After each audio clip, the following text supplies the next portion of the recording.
செவ்வானம் போராடும் போது சிந்தங்கள் முத்தங்கள் நூறு அந்த நூற்றாண்டு சிற்பங்களும் உங்கள் பக்கத்திலே வந்து நின்றாலும் ஈரில்லை யாரோ ஓடும் வெட்கத்திலே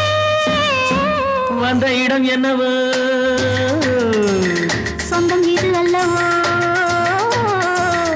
எங்கேயும் எப்போதும் கொண்டாட்டம் லில்லி மலருக்கு கொண்டாட்டம்